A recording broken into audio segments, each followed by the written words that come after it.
요한복음 6장 60절에서 71절 말씀.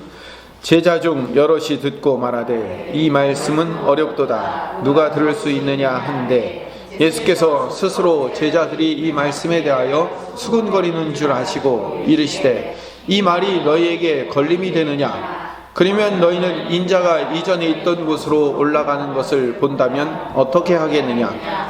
살리는 것은 영이니 육은 무익하니라. 내가 너희에게 이른 말은 영이요 생명이라. 그러나 너희 중에 믿지 아니하는 자들이 있느니라 하시니 이는 예수께서 믿지 아니하는 자들이 누구며 자기를 팔 자가 누구인지 처음부터 아심이러라.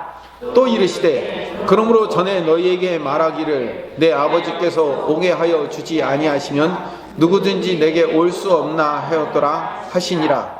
그때부터 그의 제자 중에서 많은 사람이 떠나가고 다시 그와 함께 다니지 아니하더라. 예수께서 12 제자에게 이르시되 너희도 가려느냐? 시몬 베드로가 대답하되 주여 영생의 말씀이 주께 있사오니 우리가 누구에게로 가오리이까? 우리가 주는 하나님의 거룩하신 자이신 줄을 믿고 알았사옵나이다. 예수께서 대답하시되 내가 너희 12를 택하지 아니하였느냐? 그러나 너희 중에 한 사람은 마귀니라 하시니 이 말씀은 가룟 시몬의 아들 유다를 가리키심이라. 그는 12 중에 하나로 예수를 팔자러라. 아멘. 영적 원리에 대해서 3월달에 설명하고 이제 다시 4월달에는 요한복음 강해로 돌아왔습니다. 지지난달에 요한복음 6장에서 오병이어의 표적을 예수님이 보여주시고 그 표적을 보여주신 이유를 예수님이 설명하시는 내용이 요한복음 6장의 이야기입니다. 이 오병이어의 표적의 의미는 예수님께서 세상에 떡을 주러 오신 분이 아니고 예수님이 생명의 떡을 주러 오신 분이시며 예수님 자신이 생명의 떡이다 이 얘기를 하시는 거예요. 구약시대에 출애굽한 백성들에게 만나를 주신 이유는 그냥 그들이 광야에서 먹고 살 게 없으니까 그냥 만나를 주신 게 아니라 먹고 살도록 주신 게 아니라 하나님이 너희들의 인생을 책임지시고 인도하신다, 너희들을 먹이고 입히신다는 것을 가르쳐 주시기 위해서 만나를 주신 것처럼 예수님이 유대인들에게 오병이어의 표적을 보여주신 이유도 마찬가지예요. 그들이 사흘 동안 굶어서 배고파서 그들의 배를 채워주시기 위해서 오병이어의 표적을 보여주신 것이 아니라 너희들의 인생을 책임지시고 너희들의 영혼까지 책임지시는 존재가 바로 생명의 떡이신 나 예수다라는 것을 가르치기 위한 것이 예수님의 계획이었던 거죠. 그런데 이 무리들과 제자들은 이 말씀을 이해하지를 못하는 거예요. 그래서 오늘 본문 60절에 보니까 제자 중 여럿이 듣고 말하되 이 말씀은 어렵도다 누가 들을 수 있느냐 한데 이해 못하겠다 이 얘기죠. 제자들조차도 이 말씀을 이해하지 못하는 거예요. 왜 이해하기 어렵냐면 못 알아듣기 때문에, 믿질 못하기 때문에 그런 거예요. 그러자 예수님께서 제자들이 이 믿지 못하고 이해하지 못하고 어렵다고 한 말씀에 대해서 수군거리는 줄 아시고 예수님이 제자들에게 한마디 하십니다. 61절 전반부에 보니까 예수께서 스스로 제자들이 이 말씀에 대하여 수군거리는 줄 아시고, 수군거리다 이 헬라어로 공기조라는 말인데 이 공기조는 불평하다 원망하다라는 뜻이에요. 전에 요한복음 강해 6장 할 때도 말씀드렸지만요, 이스라엘 백성들이 만나를 주고 메추라기 줄 때 늘 불평하고 원망했죠. 그 불평하고 원망하다 그게 공기조예요. 구약의 이스라엘 백성들만 공기조 불평하고 원망하고 수군거린 게 아니라 신약의 유대인들도 불평하고 원망하고 수군거린 거예요. 왜? 이해하지 못하기 때문에. 예수님의 말씀의 참된 뜻을 이해하지 못하면 예수님의 말씀은 그들에게 오히려 걸림돌이 되는 거예요. 우리 지나가다 돌뿌리에 걸리면 어떻게 돼요? 하고 넘어지죠. 주춤하잖아요. 걸림돌이 된다니까요. 그래서 61절 후반절에 보면 수군거리는 줄 아시고 이르시되 이 말이 너희에게 걸림이 되느냐? 걸림이 된다라는 말도, 이 말도 제가 여러 번 얘기했지만요, 헬라어 스칸달리조라는 말인데요, 걸려 넘어지다, 실족하다라는 말이에요. 예수님의 말씀을 이해할 수 없기 때문에 그 말씀이 실족하는 거예요. 걸림이 되는 거예요. 누가복음 7장 23절 말씀을 읽어봅시다. 한번 읽어볼까요? 누구든지 나로 말미암아 실족하지 아니하는 자는 복이 있도다 하니라. 여기서 실족하지 아니하다라는 말은 헬라어로 스칸달리조예요. 그러니까 걸려 넘어지다 이런 뜻이에요. 누구든지 나의 말로 말미암아 걸려 넘어지지 않는 자는 복이 있다는 얘기예요. 다시 말하면 예수님의 말씀은 늘 다른 사람들이 걸려 넘어질 수 있다는 거예요. 예수님의 말씀을 이해하지 못하면 걸려 넘어지는 걸림돌이 될 수밖에 없는 거죠. 로마서 9장 32절 33절에도 사도 바울이 이렇게 얘기합니다. 같이 읽어봅시다. 어찌 그러하냐? 이는 그들이 믿음을 의지하지 않고 행위를 의지함이라 부딪힐 돌에 부딪혔느냐. 부딪힐 돌에 부딪힌 거예요. 33절 기록된 바 보라 내가 걸림돌과 거치는 바위를 시온에 두노니 그를 믿는 자는 부끄러움을 당하지 아니하리라 함과 같으니라. 걸림돌과 거치는 바위가 되네요. 누가? 예수님이. 예수님과 예수님이 하신 말씀을 믿지 못하고 이해하지 못하면 그게 걸림돌이 되는 거예요. 그 걸림돌이 되지 않는 자들은 복이 있는 자들이며 부끄러움을 당하지 않는 자들이지만 그 말씀에 누구든지 걸림돌이 될 수 있다는 거죠. 이것을 그대로 보여주는 것이 오늘 요한복음 우리가 읽은 6장 60절부터 71절까지의 말씀이에요. 제자들이 그리고 무리들이 온통 오병이어의 기적을 보면서 이 땅에서 자기들의 필요를 채워줄 로또를 원한 거예요. 해결사를 원하고 있었는데 그 예수님이 죽은 나사로가 살아나고 안진뱅이가 일어나고 태어날 때부터 눈이 먼 자가 눈을 뜨고 도시락 하나 가지고 남자만 5,000명을 먹고 그러니까 야 저 양반만 왕을 세우면 우리 인생 이제 배부르고 등 따쓰고 괜찮겠다 라고 생각하고 있었는데 이 예수님이 내가 생명의 떡이야 나를 먹고 마셔야 돼 라고 엉뚱한 영적인 이야기를 하고 있으니까 도대체 이해를 못 하겠거든요. 그러니까 걸림돌이 되는 거예요. 그래서 예수님이 오늘 본문 62절 63절에 이렇게 말씀하고 있습니다. 다시 한번 읽어봅시다. 그러면 너희는 인자가 이전에 있던 곳으로 올라가는 것을 본다면 어떻게 하겠느냐? 살리는 것은 영이니 육은 무익하니라. 내가 너희에게 이른 말은 영이요 생명이라. 자, 무리들과 제자들이 이 말도 이해했을까요? 아니요, 이 말조차도 이해를 못한 거예요. 인자가 이전에 있었던 곳, 인자가 어디서 내려오셨어요? 하늘에서 내려오셨죠. 하늘에서 내려오신 인자가 다시 올라가는 것. 62절에 보니까 다시 내가 이전에 있었던 곳을 다시 올라간 것을 본다면 너희들은 그걸 믿겠느냐 이거죠. 내가 승천하는 것을 본다고 할지라도 믿음이 없으면 예수님과 예수님의 말씀을 못 이해한다는 거예요. 한번 생각해 보세요. 내 앞에 그 아이 도시락 하나 가지고 남자 뭐 5,000명 도합하면 한 25,000명을 그들이 그 25,000명이 배부르게 먹었다는 거예요. 실컷 먹고 12광주리가 남았다는 것은 얼마나 많이 먹었다는 거예요. 그리고 그 많이 먹은 것을 그냥 귀로 듣거나 소문으로 듣거나 많이 아니라 실제로 내가 배가 불러서 내가 그것을 경험한 사람들이 예수님을 쫓아온 거란 말이에요. 지금 실제로 먹고 경험했던 그 기적을 경험했던 사람들이 예루살렘 성전에 올라가서 어떻게 했는지 아세요? 예수님이 빌라도 법정에 잡히니까 십자가에 못 박아서서 십자가에 못 박아서서라고 외쳤어요. 전혀 다른 사람들이 한 게 아니에요. 오병이의 기적을 보고 그 수많은 기적을 맛본 사람들이 십자가에 못 박으라고 소리지는 사람과 똑같은 사람들이란 말이에요. 왜 그럴까요? 우리의 필요를 채워주지 않는 저런 영적인 얘기나 하는 그런 사람, 내가 이해하지 못하는 그런 얘기나 하는 저런 메시아는 필요 없다고 생각한 거예요. 기적이 사람을 변화시키지 못해요. 우리는 기적이 우리 인생에서 일어나면 우리가 확 변화될 것 같죠? 아니요. 기적이 우리 인생을 변화시키지 못해요. 하늘에서 주신 믿음이 나를 변화시킬 수 있다는 거예요. 그래서 63절에 살리는 것은 영이니 육은 무익하다. 예수님이 주신 말씀은 영이요 생명의 말씀이다 라고 말씀하신 거예요. 이 말씀의 의미는 위에서 주신 영, 성령님이 우리에게 오셔서 우리를 변화시키지 않으면 못 믿는 거예요. 예수님의 말씀을 이해할 수 없는 거예요.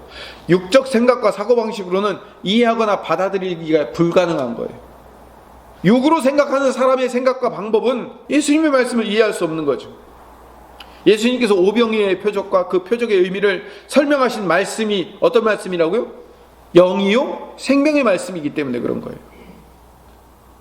그런데 위에서 주신 믿음이 없기 때문에 이 제자들과 무리들은 그 예수님의 말씀이 늘 걸림돌이 되는 거예요. 그래서 주님께서 64절에 그러나 너희 중에 믿지 아니하는 자들이 있느니라 라고 못을 박으시는 거예요. 위에서 믿음을 안 주니까 못 믿는 거다 라고 말씀하시는 거죠. 예수님을 믿지 못하는 자들이 누구인지, 심지어 예수님을 팔 사람이 누구인지까지 다 아시는 거예요. 그래서 64절 후반절에 보니까 이는 예수께서 믿지 아니하는 자들이 누구며 자기를 팔 자가 누구인지 처음부터 하셨다는 거예요. 그래서 예수님께서 내리신 결론이 65절 같이 읽읍시다. 또 이르시되 그러므로 전에 너희에게 말하기를 내 아버지께서 오게 하여 주지 아니하시면 누구든지 내게 올 수 없다 하였노라 하시니라. 하나님이 위에서 우리에게 거듭나게 하시면, 다시 태어나게 하시면, 위로부터 우리에게 성령을 주시지 않으면 우리는 하나님 아버지께로 갈 수가 없는 거예요. 니고데모가 와서 영생에 대해서 묻고 있을 때 예수님이 그 니고데모에게 한 이야기가, 네가 거듭나지 아니하면 방법이 없다라고 얘기했죠. 그 거듭나다라는 말이 헬라어로 아노덴이라는 뜻인데, 다시 새로 이런 뜻도 있지만 그 아노덴의 원 의미가 뭐냐면 업, 다운, 업이 위라는 뜻이에요. 위로부터 내려오지 않으면 방법이 없다는 거예요. 위로부터 우리에게 뭐가 임하지 않으면 우리는 방법이 없는 거예요. 그러자 66절에 그때부터 그의 제자 중에서 많은 사람이 떠나가고 다시 그와 함께 다니지 아니하더라. 많은 제자들이 떠나간 거예요. 믿지 못하는 사람들은, 이해하지 못하는 사람들은 예수님의 말씀을 결국 이해하지 못하기 때문에, 오히려 예수님의 말씀이 걸림돌이 되기 때문에 떠나갈 수밖에 없는 거죠.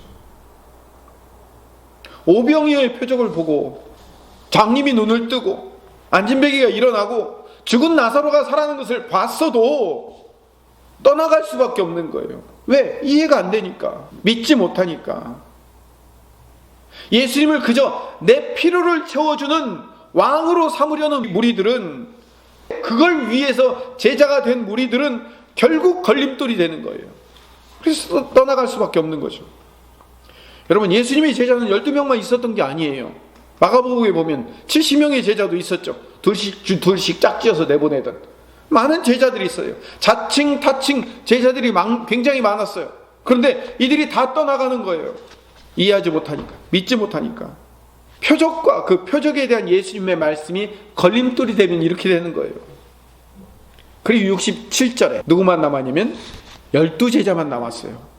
예수께서 12제자에게 이르시되 너희도 가려느냐, 너희도 떠날 거냐 라고 물으신 거죠. 그러자 68절에 시몬 베드로가 이렇게 대답합니다. 같이 읽읍시다. 시몬 베드로가 대답하되 주여, 영생의 말씀이 주께 있사오니 우리가 누구에게로 가오리이까? 베드로는 어떻게 예수님이 영생의 말씀이신데 예수님을 어떻게 떠나겠습니까? 우리가 누구한테 가겠습니까? 라고 대답하는 거죠. 63절에 내가 너희에게 이른 말은 영이요 생명이라 라는 말씀에 응답해서 예수님의 표적이 우리의 삶을 윤택하게 하는 것이 아니라, 육적인 말씀이 아니라 우리에게 새로운 영을 부어주시고 영적인 세계를 깨닫게 하시는 영적인 말씀이라는 사실을 누가 깨닫는 거예요? 베드로가 깨닫는 거예요. 여러분, 베드로가 이걸 어떻게 깨달았을까요? 똑똑해서 잘나서? 예수님은 자주 옆에서 수제자로 쫓아다녀서? 아니에요. 여러분, 베드로는요 좌충우돌 하는 사람이었어요. 지금 예루살렘에 올라가면서 어떻게 하냐면 제자들과 서로 싸워요. 세베대의 아들들, 그러니까 그 야고보와 요한의 어머니가 예수님에게 와서 청탁을 하는 거예요. 예수님 예루살렘 올라가서 혁명을 일으키면 예수님이 왕이 될 테니까 우리 아들 한쪽에는 좌쪽 한쪽에는 우쪽 영의정 좌의정 하나씩 만들어 달라고 청탁을 하러 왔어요. 그러니까 그 얘기를 듣고 베드로가 화를 내는 거예요. 왜 나 안 끼워주냐 이거죠. 내가 1등 공신이다. 서로 싸우고 있는 거예요. 베드로는 그 이유도요 똑같았어요. 예수님이 십자가 사건에서도 닭 울기 전에 3번이나 예수님을 부인하는 사람이 베드로예요.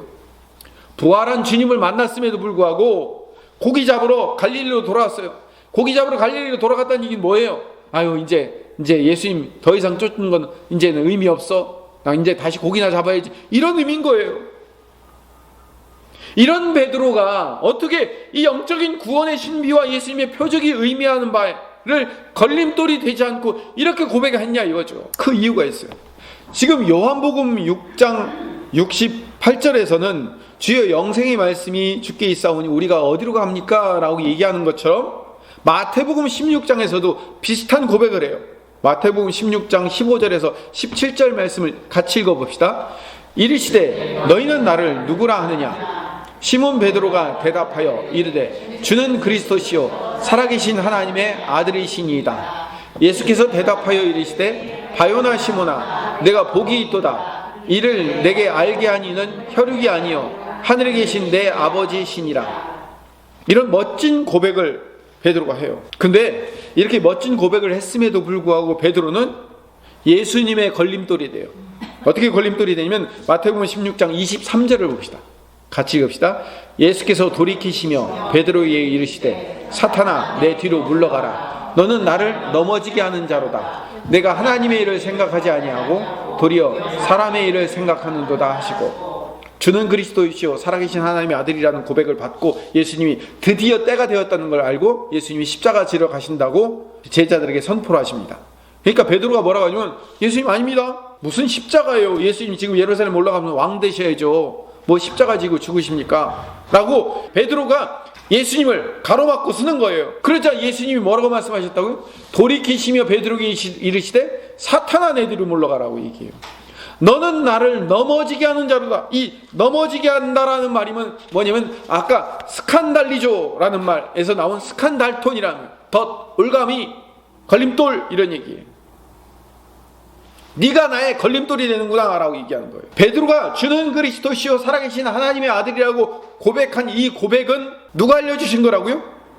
예, 하나님이 알려주신 거예요. 17절 후반절 말씀에 이를 내게 알게 한 이는 하늘에 계신 내 아버지가 알게 해주신 거지, 네가 똑똑해서 안 것도 아니고 네가 나를 열심히 잘 쫓아다녔기 때문에 그걸 깨달은 것도 아니다 라고 말씀하시는 거예요.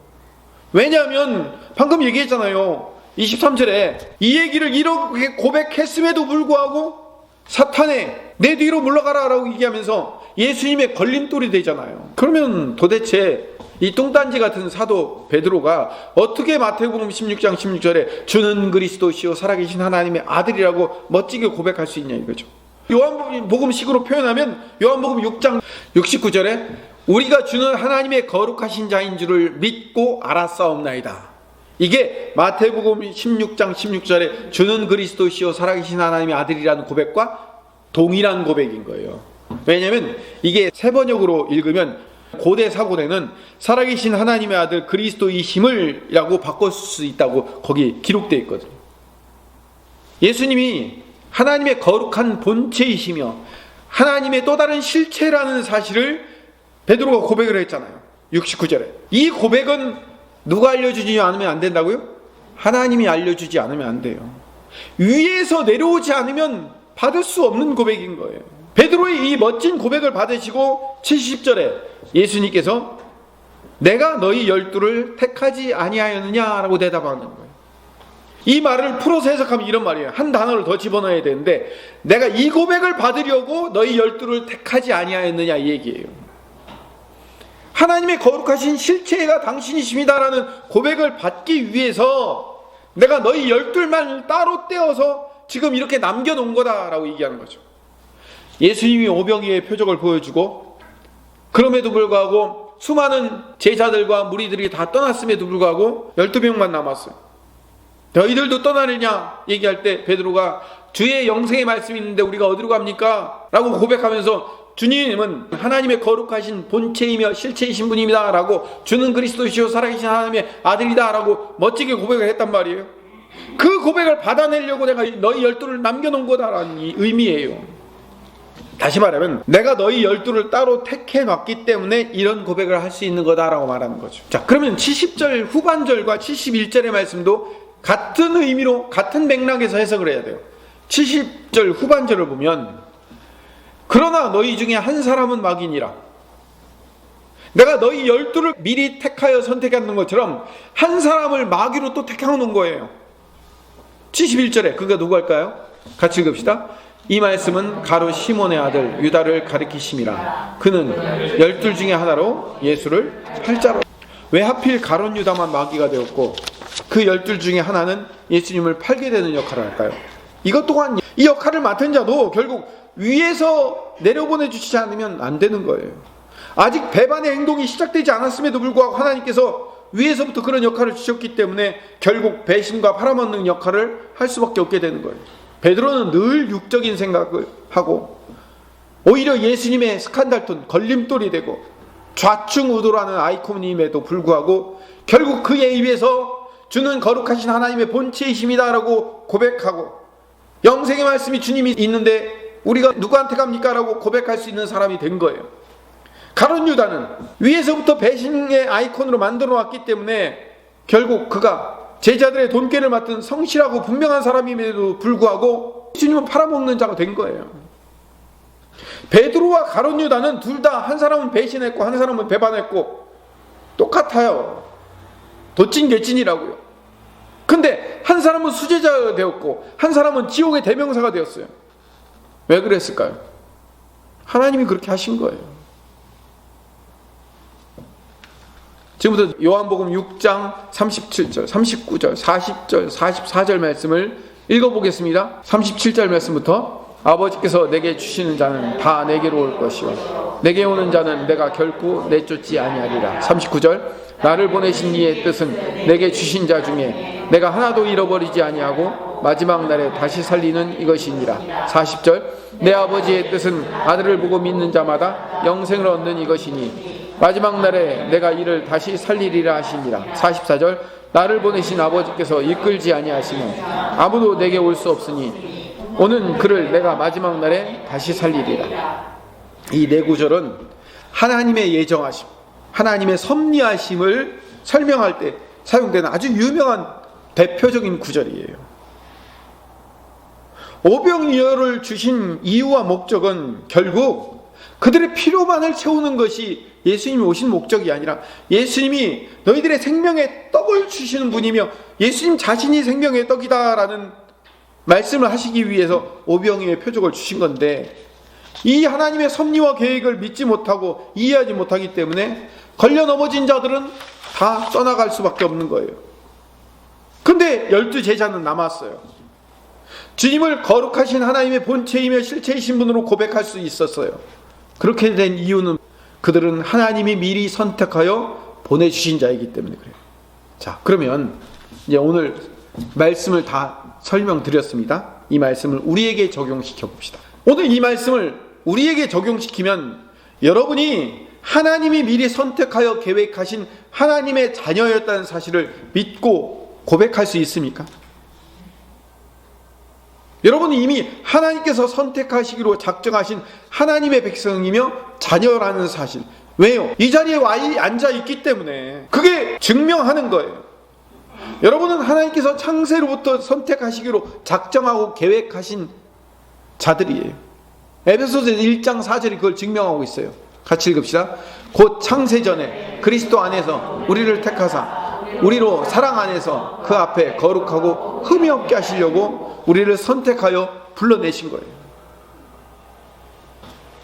조선시대 누가 왕이 될 수 있을까요? 우리나라 헌법에 보면 누가 대통령이 될 수 있죠? 40세 이상의 피선거권을 가진 사람은 누구나 다 될 수 있어요. 그 대통령 선거 표에 보면 14명, 15명씩 이게 할 수 있는 게 뭐예요? 선거 자금만 내면 누구든지, 여러분도 3억만 있으면 누구든지 다음 선거에 이름 넣을 수 있어요. 한 번씩 해보세요. 누구나 할 수 있어요. 근데 조선시대는요, 아무나 왕 할 수 없어요. 누구만 왕이 될 수 있어요. 왕 아래에서 태어난, 왕족으로 태어난 사람만 가능해요. 근데 왕족으로 태어난 사람은 다 가능해요? 아니요. 그 중에 남자만 가능해요. 왕자로 태어난 사람. 그러면 남자로 태어난 사람은 다 가능해요? 아니요. 제일 먼저 태어난 큰아들, 그 사람을 세자로 책봉하고 결국 그 세자가 그 나라의 왕이 되는 겁니다. 아무나 되는 게 아니에요. 왕족으로 태어난 첫 번째 아들만 왕이 될 수 있는 거예요. 그래서 조선시대도 하늘에서 내려주지 않으면 왕이 안 된다고 얘기해요. 마찬가지로 하나님의 자녀인 우리도 하나님의 준비된 자녀로 태어나 이 땅에 하나님의 자녀로 태어나 온 거예요. 여러분은 이미 창세전부터 하나님의 자녀로 태어나기로 약정되어 이 자리에 온 자인 줄로 믿습니다. 세상 사람들은 이 말이 걸림돌이 되겠죠. 니네들은 뭐 미리 다 준비되어 있고 우리는 아니냐? 그렇기 때문에 세상 사람들은 어떻게 되는 거예요? 걸려 넘어지는 거예요. 그 신비한 구원의 비밀이 어쨌든 그건 모르겠지만 왜? 구원의 신비는 우리가 다 이해할 수 없기 때문에. 그러나 저와 여러분은 어쨌든 이미 하나님의 왕 같은 제사장이며 선지자로 이 자리에 와 있는 거예요. 영접하는 자, 곧 그 이름을 믿는 자들에게는 하나님의 자녀가 되는 권세가 주어진 거라고요. 근데 이 이름을 믿겠다고, 주님의 이름을 믿겠다고 내가 믿기로 결심하자라고 내가 이 약물고 결심한다고 해서 믿어지는 게 아니에요. 그냥 믿어진 거예요. 어느 날 보니 내가 믿어져 있는 거예요. 그렇게 믿을 수 있도록, 그렇게 믿어지도록 하나님께서 우리를 선택하여 불러내어 여기까지 인도하신 거예요. 그걸 뭐라고 얘기한다고요? 아까 우리가 처음 부른 찬양대로 하나님의 은혜인 거예요. 이걸 가장 잘할 수 있는 예가 여러분의 삶이에요. 내 삶이라고요. 이 세상에서 그 어떤 사람도 자기의 인생을 계획해서 그 계획대로 살아낸 사람이 없어요. 여러분이 김포수정교회 와서 오늘 이렇게 예배 드릴 것을 미리 계획했던 사람이 있습니까? 아무도 없잖아요. 아무도 없어요. 누가 여러분들이 계획하고 누가 여러분들이 그렇게 할 것을 기대하고 여기 온 사람이 있어요. 이 세상에 어떤 사람도 내가 원하는 방향대로 간 역사가 없어요. 여러분들이 단 한 가지라도 여러분이 원하는 방향대로 여러분의 인생을 여러분이 끌고 가셨습니까? 아니죠. 엄밀하게 얘기하면 그 보이지 않는 그 어떤 힘에 의해서 여러분의 인생이 끌려간 거죠. 내가 원하는 대로 살아왔던 사람은 아무도 없어요. 이 땅에 어떤 사람이 자기가 원하는 대로 살 수 있습니까? 아무도 우리는 내일 하루의 인생이 어떻게 될지를 알 수가 없어요. 알 수도 없고, 안다고 하는 사람은 다 거짓말쟁이에요. 점쟁이가 안다고요? 아니요, 알 수 없어요. 근데 여러분, 분명히 한 가지 아는 건 있어요. 하나님이 우리를 선택하여 불러내어 이 자리까지 오게 하셨다는 거. 그건 분명히 아는 거예요. 하나님께서 아브라함의 후손 중에서 이스라엘을 선택해서 그들을 애굽으로 보냈다가 400년 동안 노예 생활하던 그 히브리 노예들을 불러낸 거예요. 마귀와 사탄의 종으로 살다가 우리를 하나님의 자녀로 불러낸 거예요. 그래서 하나님의 자녀로 그때부터 살게 하신 거예요. 하나님이 내 인생을 끌고 가신 거라니까요. 나는 어떻게 끌려왔는지 몰라요. 어떻게 끌려갈지도 몰라요. 그러나 하나님은 아셔요. 그래서 우리는 하나님께 내 인생을 맡기고 가는 거예요. 그걸 믿음의 삶이라고 합니다. 요한복음을 베드로 이야기로 끝내는 거 아시죠? 예수님은 배신자 베드로가 닭 울기 전에 3번 부인한 걸 알고 마지막 21장에 3번이나 사랑 고백을 받으셔요. 네가 날 사랑하느냐, 네가 날 사랑하느냐, 네가 날 사랑하느냐라고 3번이나 물으시고 3번 대답을 받을 때 베드로가 뭐라고 대답하냐면 이렇게 대답해요. 내가 주님을 사랑하는 줄을 주님께서 아시나이다. 이걸 3번이나 대답해요. 주님이 사랑하냐? 그럼 네, 사랑합니다. 이렇게 대답하면 되지. 내가 주님을 사랑하는 줄 주님께서 아시나이다 라고 왜 3번이나 대답할까요?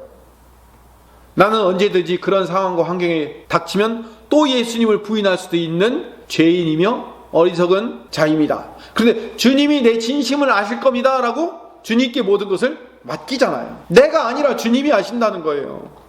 그렇게 베드로의 고백을 3번 받아내자 주님이 그렇게 만들어내실 거다라고 말씀하셔요. 네 인생을 내가 그렇게 만들어낼 거다라고 말씀하시면서 21장 18절에 이렇게 말씀하십니다. 같이 읽고 마치겠습니다.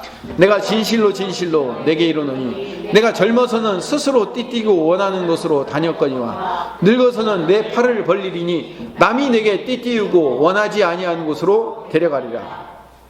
이게 무슨 말일까요? 네 인생 지금부터 네 거 아니야. 예수님을 믿는 순간부터 네 인생은 이제 네 거 아니야. 내가 네 인생을 인도하고 이끌고 책임질 거야. 이제부터 네 인생을 내가 내 뜻대로 끌고 갈 테니까 너는 내가 끌고 간 대로 끌려와. 그게 네 인생이 될 거야 라고 말씀하시는 거예요. 그리고 요한복음을 마친 거예요. 그렇게 요한복음을 마치는 이유가 뭐라고요? 그 요한복음을 읽는 우리에게 말씀하시는 거예요. 여러분들이 예수 그리스도를 내 인생에 주는 그리스도시요 살아계신 하나님의 아들이라고 고백하는 순간부터 하나님이 여러분들의 인생을 잡아채서 여러분의 인생을 끌고 가실 거예요. 하나님의 자녀로 하나님의 계획대로 베드로의 인생을 끌고 가는 것처럼 베드로는 끌려갈 수밖에 없는 거죠. 저와 여러분도 마찬가지예요. 하나님이 우리의 인생을 붙잡았기 때문에 우리의 인생을 그렇게 끌고 가시는 거예요. 여러분이 재수 없어서 여기 온 거 아니에요. 뭘 잘못했기 때문에 벌 받아서 여기까지 온 거 아니라고요. 오해하지 마세요. 하나님이 여러분의 인생을 가장 최선의 방법으로, 최고로 여러분의 인생을 지금 끌고 오신 거예요. 아멘이 안 나오죠? 이럴라고? 이렇게밖에 안 나오죠? 아니에요. 하나님이 여러분의 인생을 가장 최고로, 최선으로 여기까지 끌고 오셨어요. 앞으로도 여러분의 인생을 하나님의 방법으로 끌고 가실 거예요. 단 한 치 앞도 나는 어떻게 끌려갈지 몰라요. 그러나 하나님은 하나님의 그 목적대로 여러분의 인생을 선택하여 끌고 가실 거예요. 내가 원하는 대로 가지 못했지만 하나님의 계획대로 끌려갈 것이기 때문에, 하나님이 여러분의 인생에 주어진 상황과 환경과 여러분의 모든 삶 가운데 최선을 다한 최고의 방법으로 여러분의 삶을 인도하고 있다는 사실을 이제 믿으면 되는 거예요. 정말 믿으십니까? 내 눈앞에 상황과 환경이 결코 그래 보이지 않을지라도 여러분의 인생을 최고의 방법으로, 최선의 방법으로 전능하신 천지창조주의 하나님이 여러분을 가장 멋진 방법으로 지금 끌고 가시고 계셔요. 그거 우리는 믿는 거예요. 그렇다면 우리의 인생에 두려움, 염려, 슬픔, 근심, 걱정, 이제는 다 내려놓을 수밖에 없어요. 왜? 하나님이 지금 끌고 가시잖아요. 단지 내 눈앞에 잠깐 어려워 보일 뿐이에요. 하나님이 지금 최선을 다하여 최고의 방법으로 나를 선하게 이끌고 오고 있다는 사실을 믿고 있으면 두려워하거나 염려하거나 불안할 이유가 없어요. 내 인생을 최고로 인도하실 그 하나님을 의지하며 믿음으로 살아가신 주의 백성 되시기를 간절히 소망합니다. 기도하겠습니다.